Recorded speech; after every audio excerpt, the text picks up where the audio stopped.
Disons que jeune, j'ai fait 1000 métiers, 1000 misères, comme on dit. Puis un jour, je voulais faire un métier d'art et j'ai choisi par hasard le vitrail.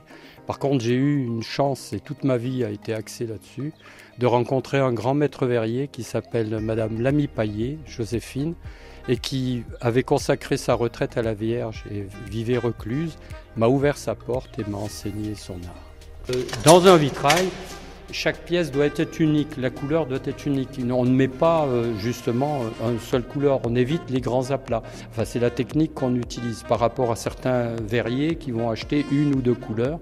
Donc ça demande un nombre incalculable de morceaux de verre de couleurs différentes. Alors, vous allez nous faire une petite démonstration. Comment, c'est ça, on coupe le verre. Avec ce qu'on appelle avant un diamant, on coupait au diamant. Maintenant, on a des roulettes hyper performantes. Donc on se sert ici d'une roulette. Vous allez entendre le chant du diamant. Donc je vais prendre une paire de pinces qui s'appelle pince à détacher.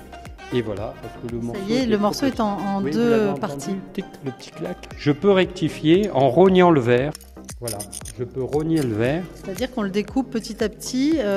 En fait, on l'émiette, c'est ça, sur le bord. Voilà, on l'émiette sur les bords. Je viens l'insérer dans mon plomb et je le mets en position. À ce moment-là, je prends mon marteau de montage qui va me permettre de tasser mon verre. À ce moment-là, une fois que le verre est tassé, je prends mon clou de montage. À l'origine, c'était des clous pour ferrer les chevaux.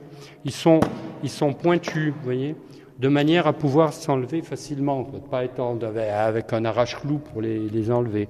Ferrer le nouveau plomb le long du verre, je le mets dans l'autre plomb. Et le vitrail est assemblé. Voilà. Verre et plomb. Il faut un certain temps pour assembler l'ensemble.